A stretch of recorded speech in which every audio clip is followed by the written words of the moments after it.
to recognize the gentlelady from the state of California, Ms. Sanchez. Thank you, Mr. Chairman, and good afternoon to the gentleman on our panel. I want to thank you for your testimony today. How to stop fraud is a very important issue, but so equally important is how to provide help to families during a once-in-a-century pandemic. Mr. Dodaro, did you receive unemployment insurance at any point through the pandemic? No, although I would know for the record, someone filed a claim in my name. Okay, I'm just asking if you did. And the GAO The question was whether you did or not. Okay. Thank you. All right. Thank you.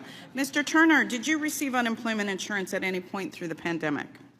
No, I did not. Thank you. And Mr. Horowitz, did you receive unemployment insurance at any point during the pandemic? No, I did not. Thank you, gentlemen. I asked that question because it's increasingly apparent that this panel is missing a critical perspective. Someone who actually did receive unemployment insurance after losing their job. Republicans refuse to hear from working families who received this critical earned benefit when they had nowhere else to turn. Throughout 2020, my district office was inundated by constituents desperate for a helping hand. Many of them contacted my office as a last resort, saying they were about to forego food, rent, or their mortgage payments after losing their job. When my colleagues and I worked across the aisle to unanimously pass the CARES Act, we got pandemic relief out the door as fast as possible. Was it perfect? No. But we wanted and needed to help folks survive. And you know what? It worked. At the start of the pandemic, one of my constituents reached out to my office. She was an older woman who had just lost her job and was caring for her mother in hospice. Her UI benefits were the only source of income that allowed her to keep the heat on for her dying mother. Without this federal money, she, along with about 5 million more people, would be living below the federal poverty line.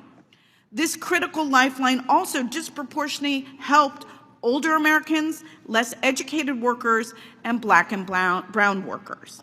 The point is that federal unemployment insurance during the pandemic was overall a major success.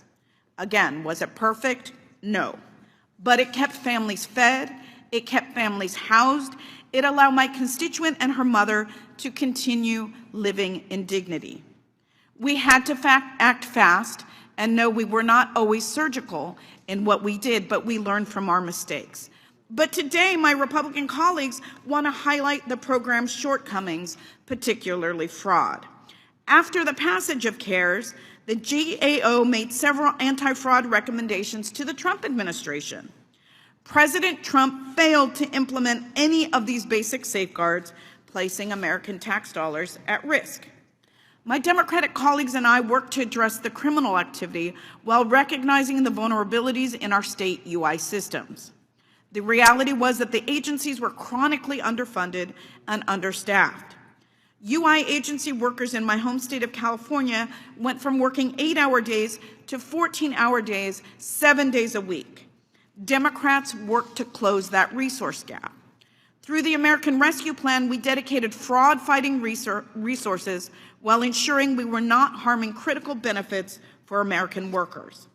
As a result, the Biden administration has already prosecuted over 1,500 defendants who are accused of fraud. Again, not a single Republican voted in favor of these fraud-fighting provisions. Now they want to use the first hearing of this committee in power to talk about the problem that they initially refused to solve. We cannot discredit a critical earned benefit that 1 in 4 American workers legitimately needed in 2020. So let's not allow the action of criminals to distract us from the fact that pandemic UI saved millions of American families. And before I close, I would ask unanimous consent, Mr. Chairman, to enter into the record a letter from the American Federation of County, State, and Municipal Employees, which represents many of the dedicated state employees who worked overtime and more to pay workers UI benefits that they needed during the pandemic. They were not allowed to be heard at today's hearing, so I hope that all of my colleagues will read their letter and listen to the voices of the workers that they represent. Without objection? Thank you, and I yield back. Thank you, Representative. I would also like to thank the representative for highlighting why it is so necessary that we have numerous future oversight hearings to look at how we can make sure the integrity of the programs this committee has jurisdiction over to continue to operate appropriately and fairly.